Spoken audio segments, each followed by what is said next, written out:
Latent heat of fusion भी बता दिया था और वेपराइजेशन भी। ठीक है, तो देखिए एक स्टूडेंट ने पूछा है कि सर ये जो वेपराइजेशन और ये जो फेज चेंजिंग है उसमें टेम्परेचर कांस्टेंट क्यों रहता है। इसका जवाब मेरे पास नहीं है, ये नेचर के पास है।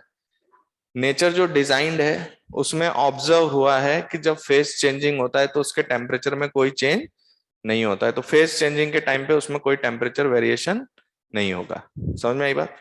तो देखिए अब हम लोग कैलोरीमेट्री में जो हीट वगैरह का एस्टिमेशन कर रहे थे उसमें आपको स्पेसिफिक हीट कैपेसिटी समझ में आ गई और आपने देख लिया कि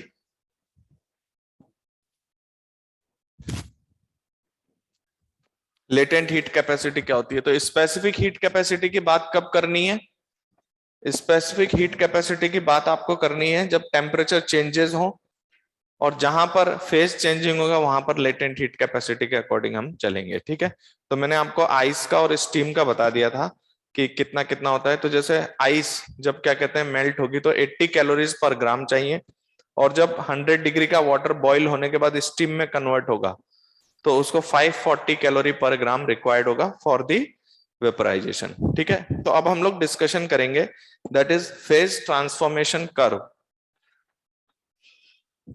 फेज ट्रांसफॉर्मेशन कर्व। ठीक है, अभी किसी को बनाना नहीं है, बहुत ध्यान से समझना, अभी आप लोग नया नया देख रहे हो ये चीजें। तो देखिए जैसे जनरली कोई भी आपके पास सब्सटेंस हो तो वो कभी मेल्ट करेगा फिर कभी वो वेपराइज होगा। इस तरह से अलग अलग लिक्विड अलग अलग मटेरियल जो भी हैं जो भी सब्सटेंसेस हैं सॉलिड लिक्विड जो भी हैं, तो सॉलिड टू लिक्विड जाएगा तो हम लोग बोलेंगे कि फ्यूजन हो रहा है, उसका मेल्टिंग हो रही है, फिर आगे बॉइलिंग होगा। तो अलग अलग सब्सटेंसेस की प्रॉपर्टी होती है, लेकिन लगभग जो प्रॉपर्टीज हैं उसमें किस तरह से कब कब क्या क्या होता है। जैसे पहले क्या होगा, जैसे सॉलिड सपोज उसके मेल्टिंग पॉइंट से पहले उसका टेम्परेचर बढ़ेगा, फिर मेल्टिंग पॉइंट पे मेल्ट होने लग जाएगा।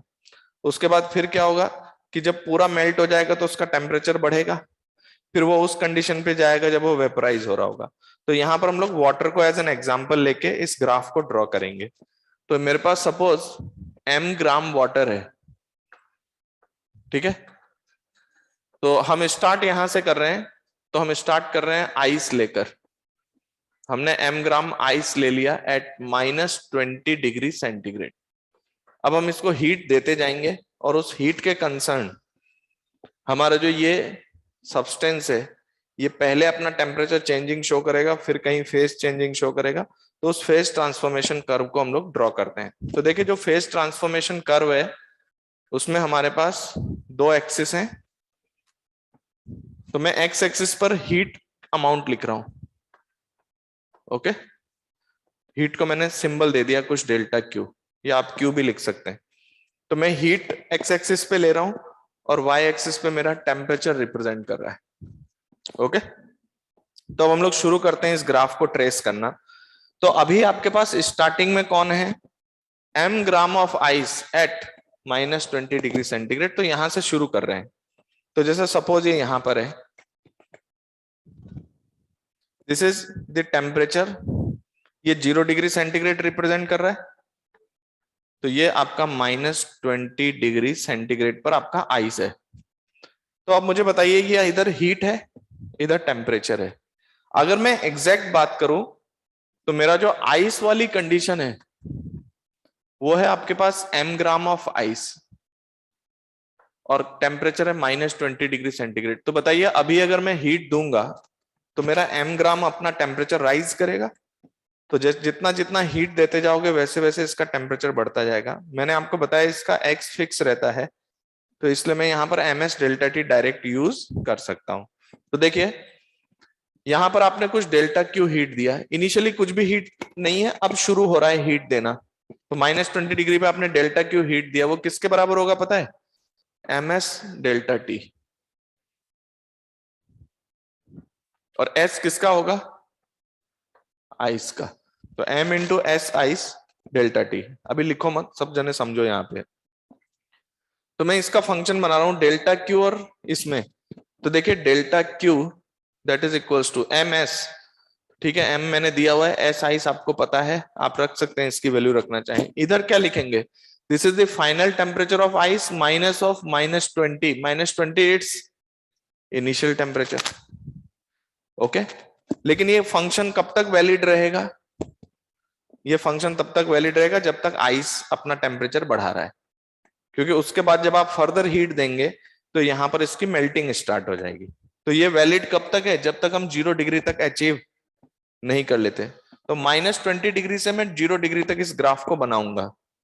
तो देखिए इस ग्राफ में मैंने y एक्सिस पे लिया है टेम्परेचर और x एक्सिस पे क्या लिया है? हीट. तो ये मेरा x एक्सिस पर है और ये मेरा y एक्सिस पे. अगर मुझे एग्जैक्ट फंक्शन चाहिए तो देखो आप एग्जैक्ट फंक्शन क्या है, ये आएगा delta Q upon m s ice equals to T plus 20. तो ये क्या बता रहा है? T equals to -20 plus delta Q over m s ice. याद रखना हम ये इस आइस के लिए बात कर रहे हैं, कोई और मटेरियल में होगा तो उसका ms आ जाएगा कैलकुलेशन में. यस और नो? तो यहां पर टेम्परेचर का ये फंक्शन है -20. अब जितना आप हीट देते जाओगे उस हीट में ये डिवाइड होगा और उतना अमाउंट यहाँ ऐड होता चला जाएगा, टेम्परेचर की नई वैल्यूज आती चली जाएंगी. तो पहले बताइए क्या ये एक लीनियर फंक्शन है? y इक्वल टू mx, ये x है आपका, तो y equal to mx plus c format है. तो कैसा फंक्शन है? एक स्ट्रेट लाइन फंक्शन. कैसा फंक्शन है? Straight line. तो क्या आपको लगता है कि टेम्परेचर 0 डिग्री तक जो रीच कराएंगे उसमें ये एक स्ट्रेट लाइन फंक्शन है? तो देखिए मैंने पहला स्ट्रेट लाइन का फंक्शन बिल्कुल एग्जैक्ट बना दिया है. तो मेरे पास ये वाला स्ट्रेट लाइन ऐसे होगा. कब तक? 0 डिग्री. तो देखिए यहां से लेके यहां तक हमेशा सिर्फ कौन है? आइस ही है. आइस अपना टेम्परेचर बढ़ा रहा है.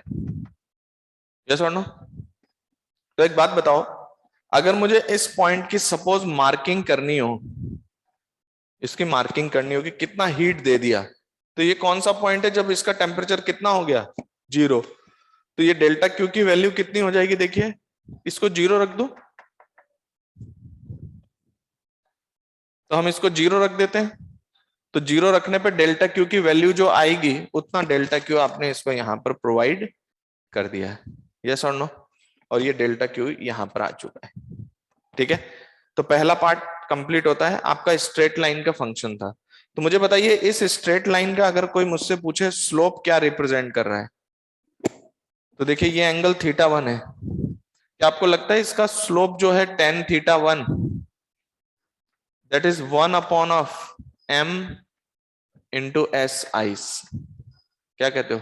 तो ये इसका स्लोप होगा 1 upon into m s ice. ये फंक्शन आपके सामने है. देखिए ये फंक्शन है -20 प्लस डेल्टा क्यू और इसका मल्टीप्लायर है 1 upon m s ice.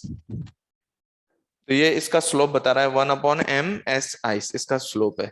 Yes और नो? तो ये स्लोप इसने डिसाइड किया भाई. यस और नो? चलिए यहां तक आप कितनी हीट दे चुके हो अगर आप कैलकुलेट करना चाहें तो उसकी वैल्यू यहां पर T की वैल्यू आप 0 डिग्री रख दो. तो m s इंटू 20 आप इतनी हीट दे चुके हैं इसको. यस और नो? तो ये यहां पर आप कितना हीट दे चुके हैं उसकी वैल्यू आप लिख सकते हैं. थोड़ी देर के लिए मैं उसको एक सिंबल दे देता हूं. That is my delta Q not and that value is m s ice into 20. क्या समझ में आता है सबको? तो यहां तक मैं कितनी हीट दे चुका हूं उसको? डेल्टा क्यू नॉट हीट दे चुका हूं. समझ में आई बात? वो वैल्यू लिखी हुई है, उसकी वैल्यू इतनी इंपॉर्टेंट नहीं है. जस्ट मैं यहां पर कुछ फंक्शन लिखने के लिए इसको यूज करूंगा, बाद में फिर इसको इतना एनालाइज नहीं करना है, इस ग्राफ में नहीं करना है. अदरवाइज कैलकुलेशन तो हमें करनी ही है. अब देखिए इसमें नेक्स्ट पार्ट क्या है कि नेक्स्ट पार्ट आपका क्या बन चुका है? यहां पर ये 0 डिग्री का क्या है? आइस है. तो ये अभी भी क्या चीज है? आइस. अब बताइए अब आप हीट दोगे तो क्या होगा? तो जितना जितना आप हीट देते जाएंगे उतना उतना ये मेल्ट करता जाएगा. तो जब तक पूरा मेल्ट नहीं हो जाता तब तक इसका टेम्परेचर चेंज नहीं होगा. तो कितना आपके पास आइस है? m. तो यहां से यहां तक पहुंचा दिया मैंने। ओके, ये वो कंडीशन है, या चलो यहीं पे बना देते हैं, नहीं तो ग्राफ बहुत बड़ा बन जाएगा। तो यहां से यहां तक, यहां पे आके पूरा 0 डिग्री का वाटर बन गया पूरा। समझ में आया? तो इस रेंज में कौन कौन लाई करता है? इस रेंज में आइस भी है और वाटर भी है। आइस वाटर दोनों है और इसका टेम्परेचर 0 डिग्री सेंटीग्रेड है। समझ में आई बात? तो यहां तक हम पहुंच गए। क्या आप बता सकते हो यहां तक कितनी हीट दे चुके हैं? अगर शुरू से बात करें तो यहां तक कितना दे चुके थे? Delta Q not. और इसमें कितना और ऐड कर दें? तो हमें पता है एम ग्राम आइस है ना, तो एम इंटू एल एफ और ऐड हो जाएगा। तो यहां पर इस ड्यूरेशन में कितनी हीट आपने एक्स्ट्रा दी है उसको? तो आपने उसको एक्स्ट्रा हीट दी है एम इंटू एल एफ। 1 ग्राम को एल एफ देते हैं यूनिट मास को, तो एम मास को कितना? M into L F. तो ये यहां पर आ गया, आपने एक्स्ट्रा हीट दी। अगर कोई आपसे पूछे कि यहां तक आप कितना हीट दे चुके हो टोटल, पता है आप कितना दे चुके हो? पहले तो आप दे चुके थे एम एस आइस 20 तो दे चुके थे, प्लस और कितना दे चुके हो? M into L F. क्या समझ में आता है?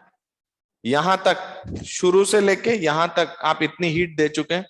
अगर कोई मुझसे इस पॉइंट की मार्किंग करने के लिए कहे, तो वो हीट की ये मार्किंग है, डेल्टा क्यू डबल नॉट। यहां तक इतनी हीट दे चुके हैं। एक बार मुझे रिप्लाई कर दो, यहां तक सबको समझ में आ रहा है? पहले m s into 20, m s into 20 हमने उसको हीट प्रोवाइड किया। उसके बाद हमने उसको हीट प्रोवाइड किया एम इंटू एल। तो इनिशियल से लेके फाइनल तक टोटल हीट आपने दे दिया एम एस डेल्टा टी पहले दे चुके, और plus m into L F और दे चुके। तो उस पॉइंट को मैंने डेल्टा क्यू डबल नॉट ऐसे सिंबल दिया है। समझ में आई बात?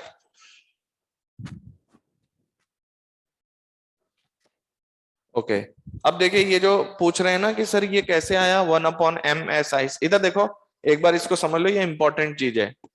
पहले मैंने आइस को हीट दिया था डेल्टा क्यू, डेल्टा क्यू से क्या हुआ? M S delta T. अब मैंने डेल्टा टी को क्या लिखा? Delta Q is a variable value is equal to m into s into, मैंने कहा इसका फाइनल टेम्परेचर टी और इनिशियल टेम्परेचर -20। लेकिन ये ग्राफ किसके किसके बीच में बना हुआ है? टेम्परेचर और heat.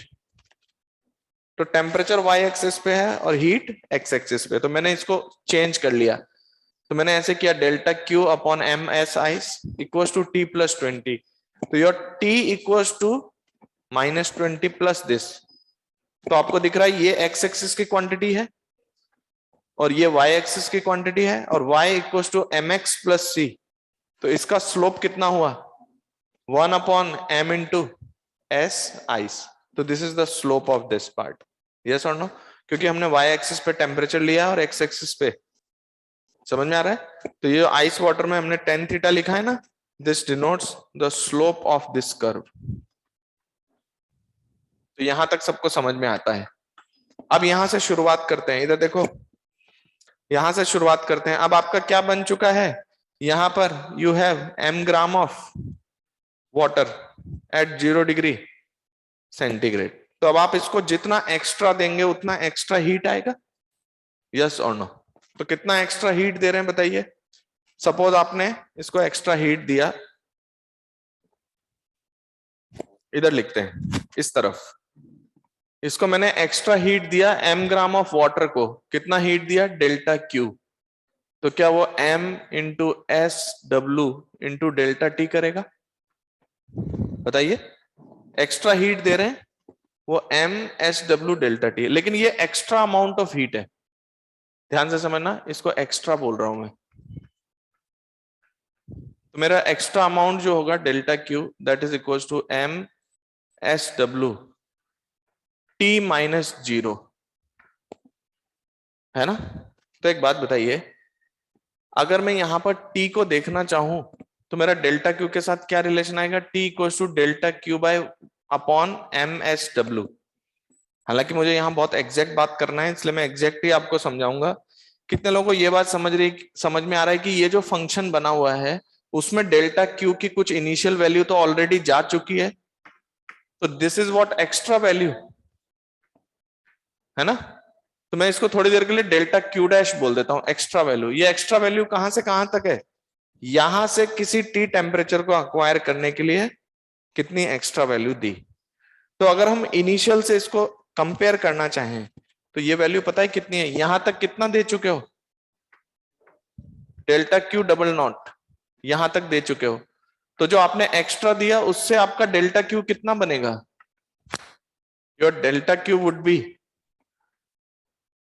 Delta Q double not तो ऑलरेडी दे चुके थे, प्लस आपने क्या दिया एक्स्ट्रा डेल्टा क्यू डैश। क्या आपको समझ आ रहा है, क्योंकि हम यहां पर ग्राफ इनिशियल से कितना हीट दे चुके हैं उसके हिसाब से ट्रेस कर रहे हैं। तो यहां तक ऑलरेडी कुछ हीट जा चुकी है, कितनी गई है, डेल्टा क्यू डबल नॉट इतनी हीट जा चुकी है। तो एक्स्ट्रा हीट आपने दिया, एक्स्ट्रा अमाउंट इसने बता दिया एम एस डेल्टा टी ने। तो इनिशियल से कितना गया, तो delta Q equal to delta Q naught plus delta. तो यहां पर आप देखिए delta Q equal to delta Q double naught is a constant value plus delta Q dash, बताइए डेल्टा क्यू डैश कितना है, एम एस डब्ल्यू टी, यस और नो। तो मेरे पास टी और डेल्टा क्यू में रिलेशन चाहिए मुझे, टी और डेल्टा क्यू में। क्या ये अभी भी एक स्ट्रेट लाइन है, y और x या x और y। तो t आपका y एक्सिस पे है, तो t equals to delta Q into 1/m SW minus of delta Q double naught upon m SW। एक बार मुझे रिप्लाई कर दो सब जने, ये बात समझ में आया क्या, हाँ या ना, कि मैंने एक्स्ट्रा अमाउंट दिया था ms डेल्टा टी, तो एक्स्ट्रा अमाउंट में इनिशियल अमाउंट जोड़ने पे ये इस फंक्शन में जो डेल्टा क्यू चल रहा है उसकी वैल्यू आ जाएगी, यस और नो, आ गई। तो मेरे पास देखिए क्या ये फंक्शन भी स्ट्रेट लाइन है, ये फंक्शन भी स्ट्रेट लाइन है, तो इसका स्लोप कितना है 1/m SW। अच्छा एक बार कंपेयर करना, तो 1/m S आइस और यहां पर आ रहा है 1/m SW। तो क्या हमारा SW जो है वो S आइस का डबल है, तो ये स्लोप आधा होगा। तो जैसे ये जितना ऐसे है ना, उसमें मुझे स्लोप कम करना है कि ज्यादा करना है, तो मुझे स्लोप कम करना है। तो 0 डिग्री के वाटर के बाद जब मैं ग्राफ को आगे बढ़ाऊंगा तो ये है तो सही है कि स्ट्रेट लाइन, लेकिन इसका स्लोप का मैग्नीट्यूड, वाटर की बात कर रहा हूं, वाटर के कंसर्न, तो इसका ये एंगल अगर θ2 है तो your tan θ2 how much 1/m SW। और आपको पता है कि S आइस है हाफ कैलोरी पर ग्राम पर डिग्री सेल्सियस, और SW कितना है हमारे पास, that is 1 calorie per gram पर डिग्री सेल्सियस।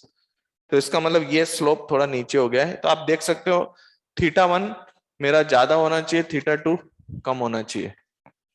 ये हम वाटर के लिए बना रहे हैं। क्या इतनी बात सबको समझ में आ गई, एक बार मुझे रिप्लाई कर दो, क्या यहां तक की बात समझ में आई है। दो अलग अलग फंक्शन है, आपको सीधा ग्राफ ही बनाना है, बट मैं आपको ये समझा रहा हूं कि ग्राफ कैसे बन रहा है।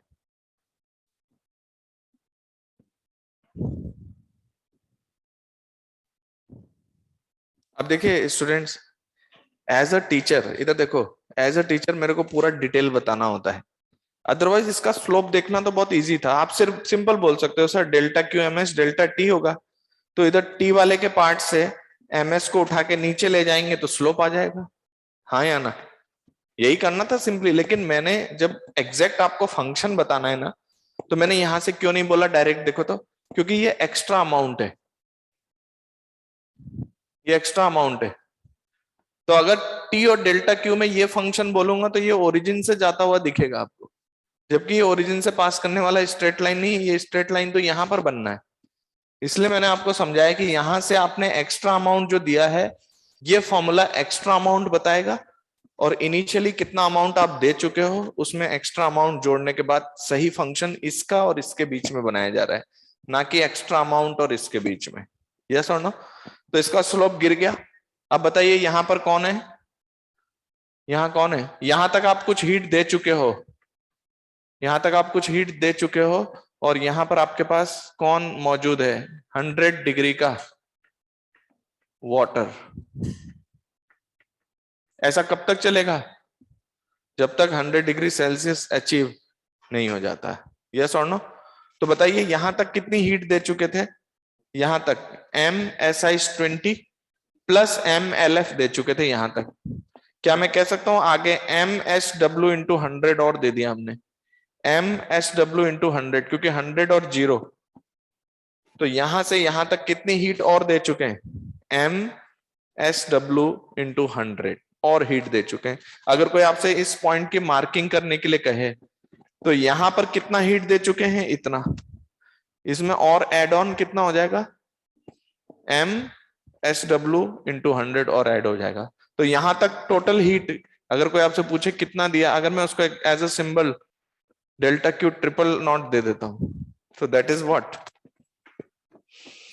MSI20 दे चुके थे, फिर मेल्ट करने के लिए M इंटू LF दे चुके थे, प्लस MSW इंटू 100 और दे चुके हैं। यहां तक टोटल हीट इतनी दी जा चुकी है। यस और नो? ओके,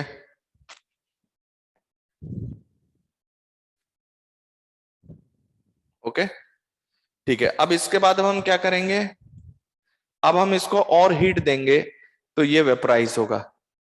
तो ये जब और हीट देने पे जब ये वेपराइज होगा तो क्या कंडीशन बनेगी, इसका टेम्परेचर मेंटेन रहेगा 100 डिग्री सेल्सियस पे, तो वाटर नहीं, फेज चेंजिंग है, तो फेज चेंजिंग के करस्पॉन्डिंग क्या होगा, उसका टेम्परेचर कांस्टेंट मेंटेन रहेगा। तो अब आप इसको थोड़ा सा हीट दोगे, थोड़ा सा वेपराइज हो जाएगा, फिर थोड़ी हीट दोगे, फिर थोड़ा वेपराइज हो जाएगा।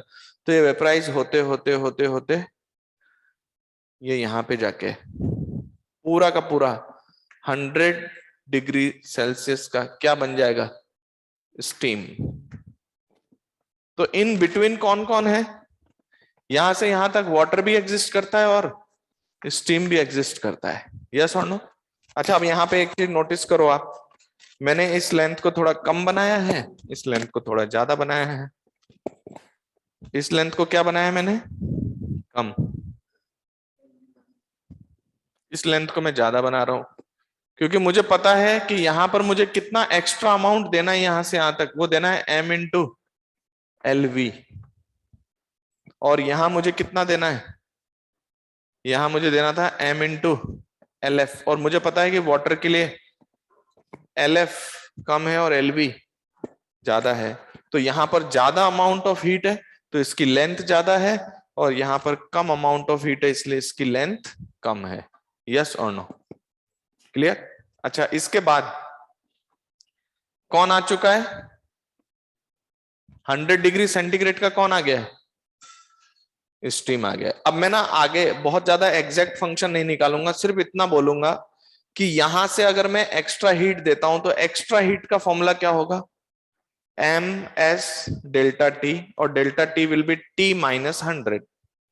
तो कितना एक्स्ट्रा हीट दिया, MS डेल्टा टी, और T की वैल्यू होगी T, डेल्टा T की वैल्यू होगी T माइनस 100, है ना? अच्छा, अगर आपको फंक्शन चाहिए तो फंक्शन एक्स्ट्रा के साथ नहीं है, फंक्शन नेट अमाउंट के साथ है। तो क्या एक्स्ट्रा अमाउंट में कौन जुड़ेगा, इनिशियली यहां तक कितना दे चुके, तो बताइए यहां तक कितना दे चुके,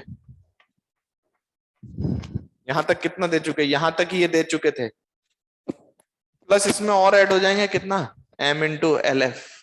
तो इस पॉइंट को ऐसे में अगर मार्किंग करूं, डेल्टा Q 12340, तो इसका मतलब क्या हुआ कि इसमें M इंटू LV और ऐड हो जाएगा। तो यहां से यहां तक M इंटू LV और ऐड हो जाएगा। इतना समझ में आया? अब मैं एग्जैक्ट बात नहीं कर रहा हूं, मेरे लिए सिर्फ सिंपल स्लोप ही तो चाहिए। क्या आपको समझ में आ गया, यहां पर स्लोप आएगा 1/M into S steam, 1/M into S of steam, क्योंकि delta Q equal to MS delta T। तो इधर T वाले से डेल्टा Q की तरफ नीचे लाएंगे, उसको नीचे लाएंगे तो हमारा जो स्लोप बनेगा वो 1/M इंटू S स्टीम। तो यहां पर ग्राफ, अब मुझे बताओ वाटर के कंटेक्स्ट में क्या आपको पता है स्टीम का और आइस का और स्टीम का SW सेम होता है। तो यहां पर आप देखेंगे कि जो स्लोप है मैं फिर ऊपर उठा दूंगा. Suppose this angle is θ3 and this is your tan θ3, that is equals to 1/m into S of steam. क्योंकि हमें पता है एस ऑफ स्टीम और एस ऑफ आइस ये क्या है, सेम. इसलिए ये दोनों स्लोप बराबर होंगे. θ1 θ2 एंगल बराबर आएगा. लेकिन ये θ2 एंगल जो है वो, तो यहां पर अगर आप देखें तो θ1 equals to θ3 equals to is greater than θ2. θ2 कम है क्योंकि वाटर का ज्यादा है. तो पहले मैं आपको बताता हूँ, इतनी सारी जो बोरिंग चीज है इसमें क्या कर रहे हैं हम, m ग्राम ऑफ वाटर लेके उसको हम हीट कर रहे हैं, हीट दे रहे हैं, तो उसका टेम्परेचर मतलब चेंज होगा, कभी फेज चेंजिंग होगा. तो ऑन एन एवरेज जो सारे मटेरियल्स होते हैं ऐसे ही चलते हैं, पहले सॉलिड से लिक्विड, फिर लिक्विड से वेपर फेज में जाते हैं. तो जब जब उनका टेम्परेचर चेंज होता है तब तक स्पेसिफिक हीट कैपेसिटी से हीट कैलकुलेट होती है. जब जब उनका फेज चेंजिंग होता है, तो फेज चेंजिंग होने पे क्या होता है, फेज चेंज होने पे हम m इंटू एल वी या m इंटू एल एफ. तो जब मेल्टिंग होती है तो एल एफ आता है, और जब वेपराइजेशन होता है तो एल वी आता है. उसके कंसर्न हमने वाटर के लिए बनाया. वाटर हमने लिया था आइस लिया था -20 डिग्री सेल्सियस पे, फिर -20 डिग्री से जीरो आए, फिर जीरो से 0 डिग्री तक ही रहे, लेकिन आइस से फिर वो पूरा वाटर बन गया. फिर यहां से वाटर जो है 0 डिग्री का वो इंक्रीज कर रहा है टेम्परेचर, 100 डिग्री का वाटर बनेगा.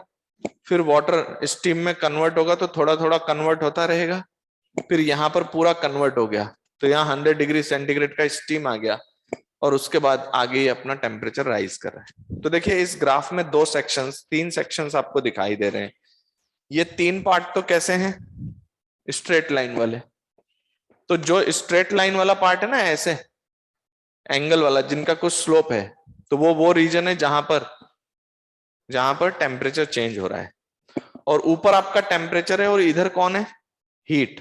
तो आपको याद रखना है कि जो स्लोप बनेंगे वो 1/m इंटू एस के स्लोप बनेंगे. तो जैसे यहां पर है आइस, तो 1/m इंटू एस आइस. यहां पर वाटर है तो 1/m इंटू एस डब्ल्यू. और यहां पर स्टीम है तो 1/m स्टीम. और ये जो आप लेंथ देख रहे हैं, ये लेंथ मैंने कम ज्यादा इसके अकॉर्डिंग बनाया है कि इसका लेटेंट हीट ऑफ फ्यूजन कम है और लेटेंट हीट ऑफ वेपराइजेशन ज्यादा है. तो इस ग्राफ के थ्रू हम आपको जो एनालाइज करने के लिए ज्यादातर बोलते हैं कि उनके स्पेसिफिक हीट्स में क्या रिलेशन है, उनके लेटेंट हीट्स में क्या रिलेशन है. तो स्पेसिफिक हीट में रिलेशंस को देखने के लिए किसका यूज करोगे, किसका, इस ग्राफ के स्लोप का. और वो जो स्लोप है वो 1/m इंटू ऐसा इसको बना के दे रहा है. यस और नो.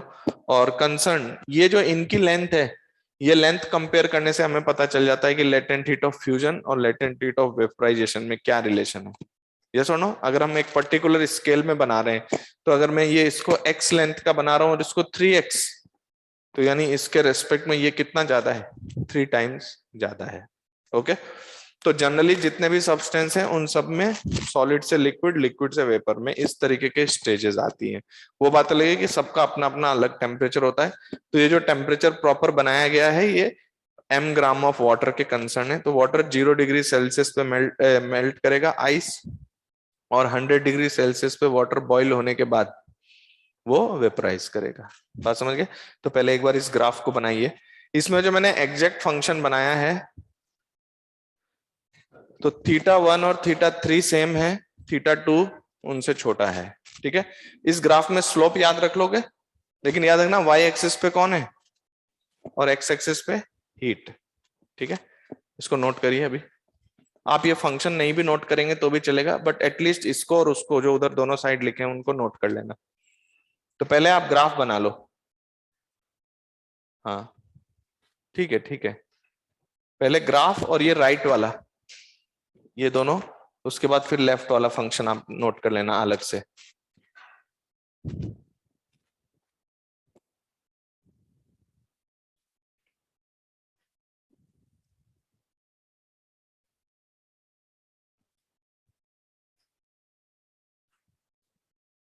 θ1 θ3 सेम है इस केस में. वाटर के केस में, क्योंकि आइस का स्पेसिफिक हीट कैपेसिटी और स्टीम की स्पेसिफिक हीट कैपेसिटी सेम है।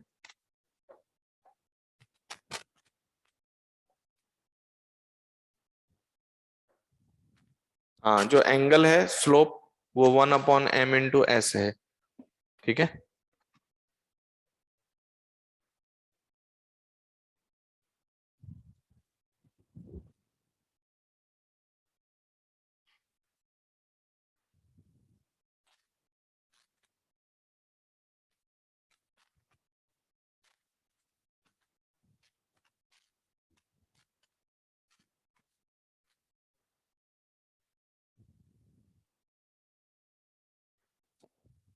ये थोड़ा सा ये सब चीजें बोरिंग है, क्योंकि आपके मटेरियल की प्रॉपर्टी डिस्कस कर रहे हैं, कैसे कैसे चलता है। तो जैसा है वैसा ही हम आपको बता रहे हैं, ऐसे ही होता है।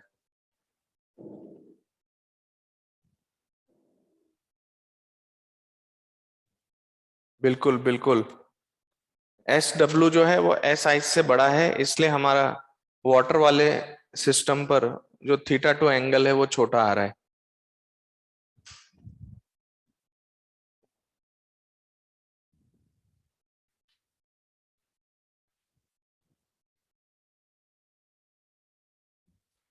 ठीक है।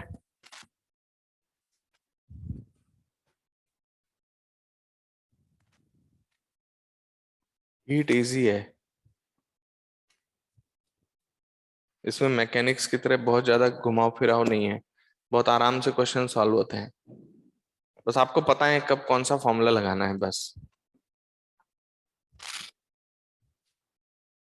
This is the phase transformation curve. The curve is between temperature and heat.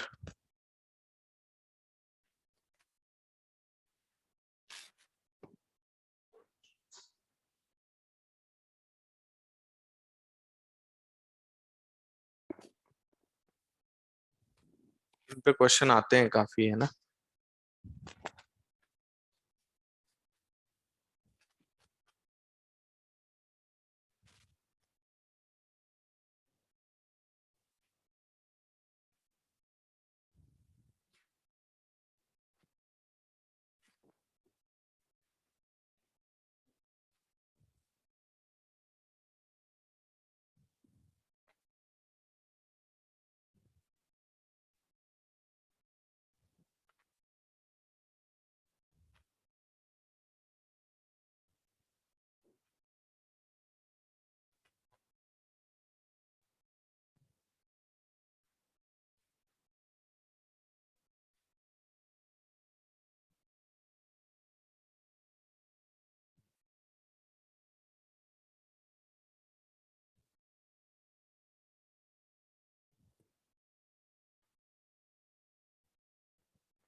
अभी अभी रहने दीजिए भैया, अभी टाइम लगेगा बनाने में बस।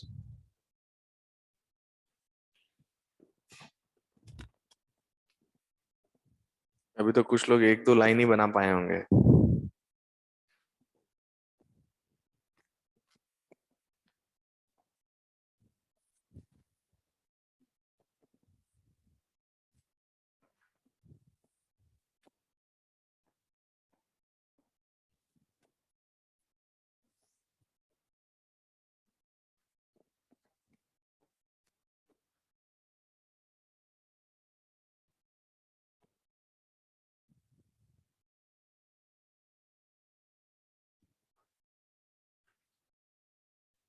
अभी एक बार नोट कर लो, एक बार मैं फास्ट वापस से पूरा एक्सप्लेन कर दूंगा वापस फटाफट, कि इनमें क्या क्या चीजें आपको ध्यान रखनी है। बट एज अ टीचर हमें सभी कुछ बनाना होता है। ठीक है। बट सबसे मेन मेन चीजें क्या है, इक्वेशन में मैंने आपको बहुत एग्जैक्ट कैलकुलेट करके बताया कि कब कैसे इक्वेशन बनेगी।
अभी मैं एक बार फिर से वापस बता रहा हूँ सबको, पहले एक बार नोट कर लो, डेल्टा क्यू नॉट क्या है, डेल्टा डबल क्यू नॉट क्या है, वो सब सिंबल्स हैं। पर्टिकुलर वैल्यूज मैंने लिखी हुई है, कहाँ तक क्या क्या वैल्यू है। ठीक है,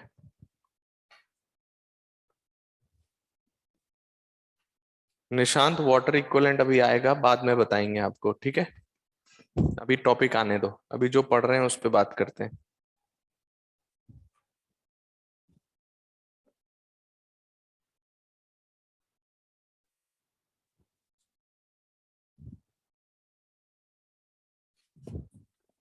ठीक है, तो मैं एक बार वापस एक्सप्लेन करता हूँ थोड़ा फास्ट कि क्या क्या चीजें हैं।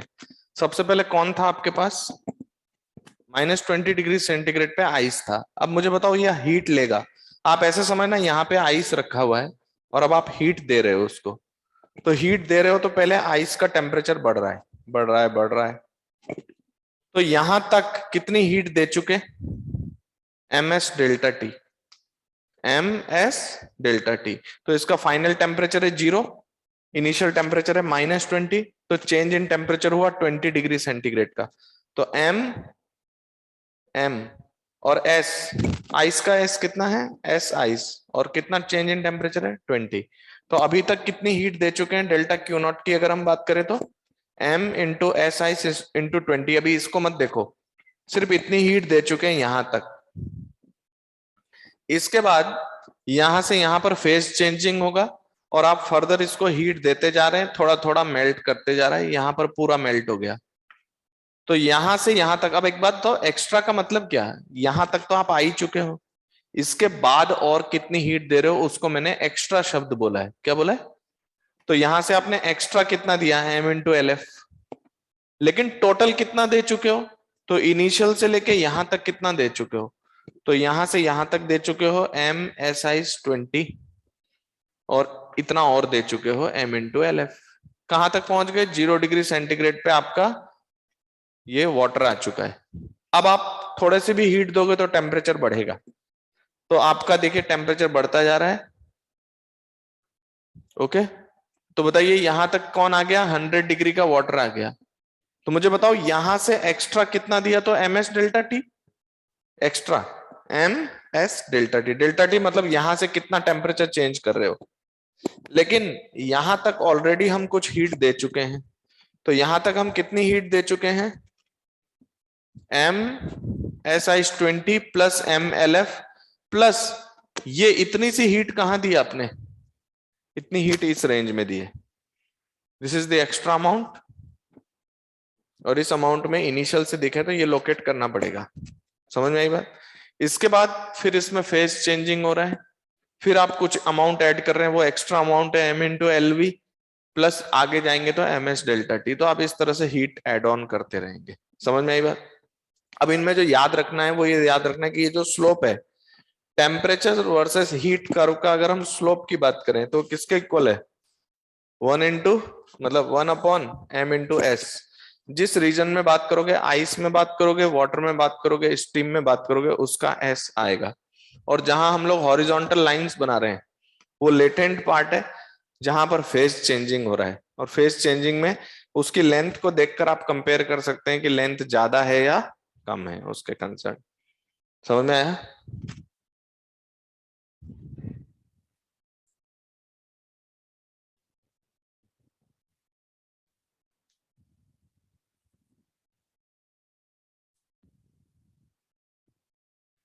देखिए जो स्टीम बनी है ना, तो ऐसा मत करना कि स्टीम को उड़ा दिया हमने, हमने स्टीम को रखा हुआ है, उस कंटेनर में स्टीम है हमारे पास, उसके बाद हम उसको फर्दर हीट कर रहे हैं, यस और नो।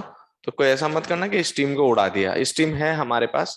तो जब वो पूरा का पूरा बॉक्स में क्या कन्वर्ट हो गया है, स्टीम बन गया है, तो फिर आपने उसको और हीट की है। क्लियर है इसके कंसर्न। अब एक बात इधर देखो, एक बात बताइए, अगर मैं ये डेल्टा क्यू और टी का ग्राफ बनाना चाहूं तो कैसे बनेगा, उल्टा कर दूं। उल्टा करने का मतलब, डेल्टा क्यू को उधर ले लें और टी को इधर ले लें, तो ये ग्राफ ट्रांसफॉर्म कर सकते हो। तो कॉपी में आपको ये ग्राफ कैसा दिखेगा पता है, जो आपने कॉपी में अगर ड्रॉ किया है, तो जैसे आपको इधर टी दिख रहा है और इधर आपको क्या दिख रहा है,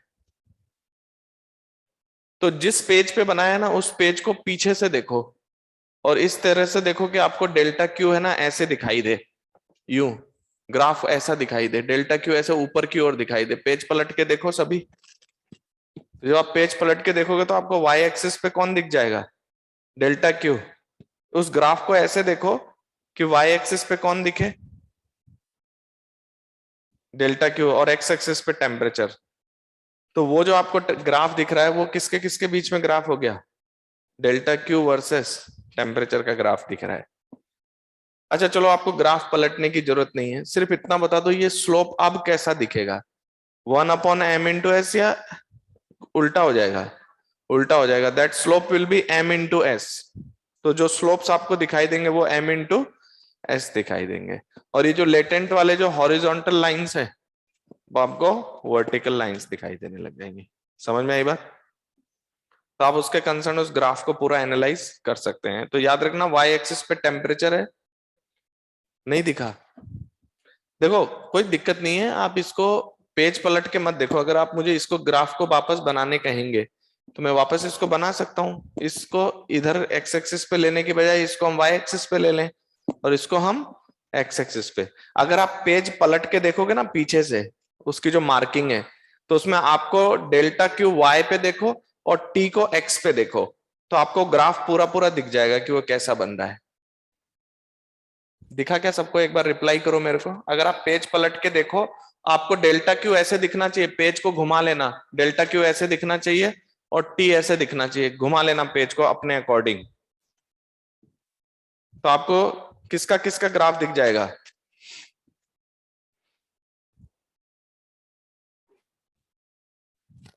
ओके, तो उस वैसा ग्राफ बनेगा बिल्कुल। आप उसको पलट के देखो, जो पीछे मार्क बन रहा है ना, उस मार्किंग को देखो, जो पेन का मार्क बन रहा है उसको देखो, आपको वो ग्राफ दिख जाएगा प्रॉपर्ली।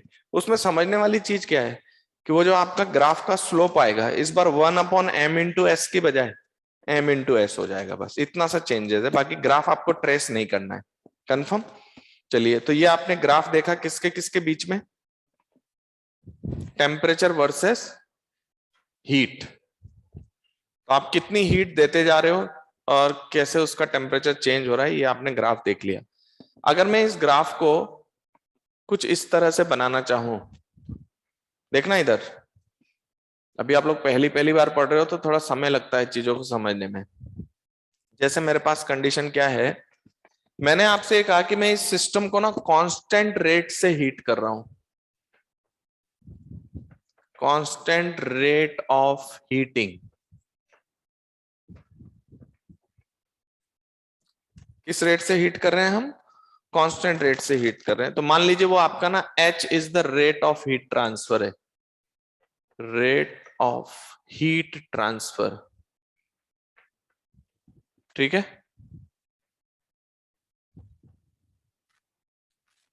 तो मेरे पास जो कंडीशन होगी उसमें, क्योंकि ये रेट कांस्टेंट है, तो अगर मैं आपसे कहूं कि ये हीट को आप टाइम से रिलेट कर दो, टाइम के चेंज से, तो कितने इंटरवल में कितनी हीट दी होगी वो हम बहुत आराम से इंटरप्रेट कर सकते हैं। जैसे आपने क्या किया कि मान लीजिए आप delta T is your time, आप कितना हीट प्रोवाइड करेंगे, delta Q equals to H delta T, yes और नो?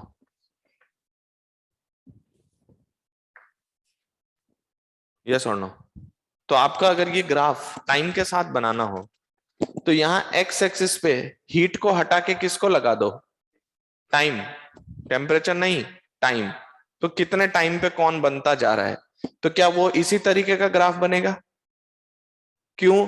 क्योंकि हीट और डेल्टा टी का रिलेशन लीनियर है, ये दोनों प्रोपोर्शनली तो है, क्योंकि heat is proportional to time interval, मतलब जो भी चेंज इन टाइम है।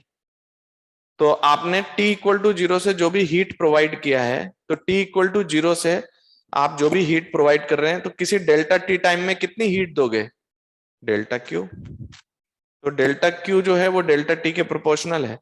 तो अगर मैं आपसे कहूं कि ये टाइम के साथ ग्राफ बना हुआ है, किसके साथ, टाइम के साथ, तो ये आप टाइम के साथ भी ग्राफ को बना सकते हैं। फिर आप यहां पर किसको हटा के टाइम रखते जाओगे, यहाँ पर हीट की वैल्यू हटा हटा के आप यहाँ पर टाइमिंग की वैल्यू सेट करते जाएंगे। समझ में आई बात? जैसे अभी मैं आपको एक क्वेश्चन में समझाऊंगा, कि किस तरह से टाइम के साथ बना सकते हैं ग्राफ। ठीक है, तो जैसे देखो इसको मैं मिटा रहा हूं, मैं आपको पूरा इंडिविजुअली समझा रहा हूं अलग से कि वो ग्राफ कैसे डील किया जाएगा। ओके, तो ये सबने नोट कर लिया ना। तो जैसे मान लो मेरे पास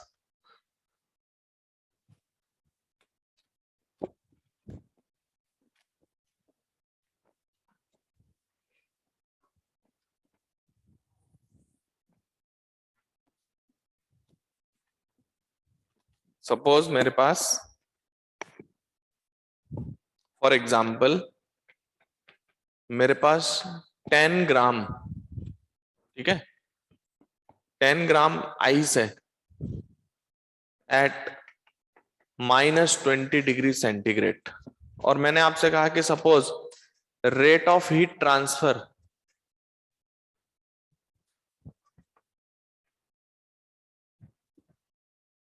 ठीक है, तो rate of heat transfer suppose H जो है वो मैंने आपको दिया 1 कैलोरी पर सेकेंड, यानी 1 सेकेंड में कितनी हीट दोगे, 1 सेकेंड में कितनी हीट दोगे, 1 कैलोरी आप हीट देंगे। ठीक है, तो मेरे पास क्या सिचुएशन है, 10 ग्राम आइस कितने पर है, -20 डिग्री सेल्सियस। तो अगर मैं टेम्परेचर वर्सेस टाइम को एनालाइज करना चाहूं तो देखो टाइम कैसे चलेगा, ये टाइम है ये टेम्परेचर है। आपका आइस कितने पर है, -20 डिग्री सेल्सियस। ओके, चलो मैं आपको एक ग्राफ लिख के बताता हूं, फिर बाकी आप अपने आप भी लिख सकते हो। हालांकि लिखने की नीड नहीं है, बस मुझे ये बताने के लिए कि ग्राफ कैसे ट्रेस हो रहा है। तो मुझे बताइए यहां से अगर मैं शुरू करता हूं तो मैं कितना हीट दूंगा, delta Q is what, m S ice into delta T, ये हीट है। अच्छा, आप क्योंकि कांस्टेंट रेट से हीट दे रहे हैं, then you will write this delta Q as H delta T, that is equals to how much, m, 1 minute, m s ice into change in temperature t minus of -20। Okay, अच्छा अभी आपका timing शुरू हुआ है तो आप इस delta T को t-0 बोल सकते हैं। Okay, and that is equals to m into S ice t+20। Y axis पे मैंने किसको लिया, टेम्परेचर, एक्स एक्सिस पे किसको लिया, टाइम। तो मैंने क्यों बोला कि ये बिल्कुल उसी के सिमिलर ग्राफ बनेगा जैसा डेल्टा क्यू होता है, क्योंकि डेल्टा क्यू और टाइम ये दोनों प्रोपोर्शनल दिख रहे हैं हमें, क्योंकि rate of heat transfer constant है, तो H is a constant value. तो अगर कोई मुझसे टेम्परेचर और टी का फंक्शन पूछेगा तो देखो यहां पर क्या बनाऊंगा मैं, T equals to H upon M into S ice into T -20। इतना समझ में आया। तो आपके पास capital T equals to H T upon M S -20, ये आपका फंक्शन है। क्या ये भी स्ट्रेट लाइन है, ये भी स्ट्रेट लाइन है, लेकिन इसका स्लोप क्या है, एच अपॉन, तो एच तो कांस्टेंट ही है ना, तो H upon M into S ice, इसका क्या प्रोवाइड कर रहा है आपको, स्लोप। तो ठीक है भाई, इस स्लोप से हम इसका ग्राफ बना देते हैं। वहां मत देखो, वो बस इतना ये दिखाने के लिए था कि इसका स्लोप कैसे लिखूं मैं, इसका स्लोप मैंने लिखा H upon M into S ice, जहां पर एच क्या है, कांस्टेंट वैल्यू है। इतना ठीक है। चलिए ये कहा कौन आ गया, 0 डिग्री सेंटीग्रेड का आइस। अच्छा एक मिनट, अब ज्यादा दिमाग मत लगाओ, मुझे बताइए 10 ग्राम, मैं चाहूं तो यहां से सॉल्व कर सकता हूं, मैं कह रहा हूं यहां मत जाओ, तो सीधा देखते हैं। मेरे पास कितना है देखिए, 10 ग्राम जो है वो -20 डिग्री पर है, ये 0 तक जा रहा है। तो बताइए कितनी हीट ली इसने, M S ice into delta T, वो है 0 माइनस ऑफ -20। कितना हीट लिया इसने, कितना हीट लिया, 10 इंटू हाफ इंटू कितना 20, यही है क्या, टोटल हीट इसने कितना लिया, M S delta T that is 100 calorie लिया इसने। और आप किस रेट से दे रहे हो देखो तो, 1 कैलोरी पर सेकेंड। तो यहां तक कितना टाइम आ चुका है? क्या आप कह सकते हो 100 सेकंड हो गए? क्योंकि 1 कैलोरी पर सेकंड दे रहे हैं, तो 10 ग्राम वाटर को, 10 ग्राम आइस को -20 से 0 डिग्री तक आने के लिए 100 कैलोरी चाहिए। तो कोई बात नहीं है, 1 कैलोरी पर सेकंड से 100 सेकंड लगेंगे यहां तक आने में। यस और नो?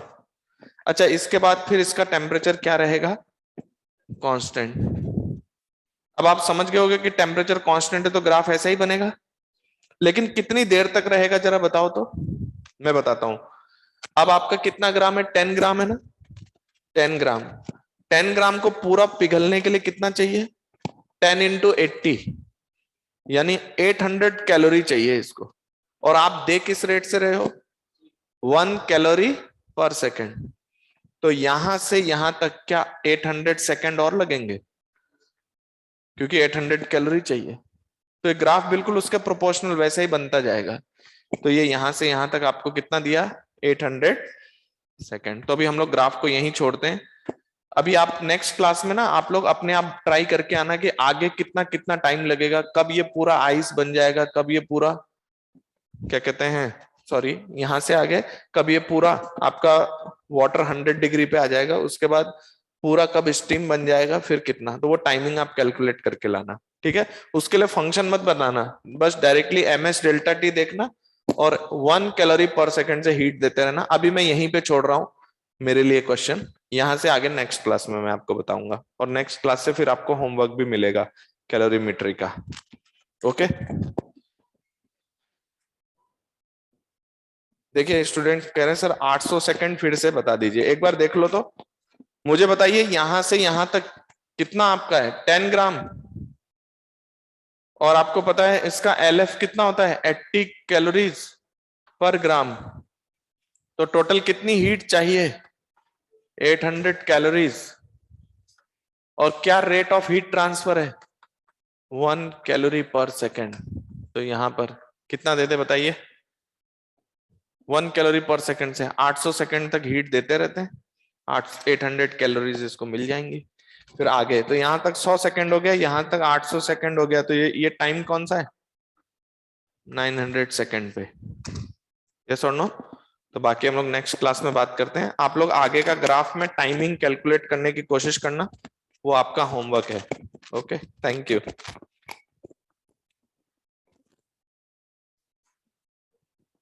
एक मिनट आराम से।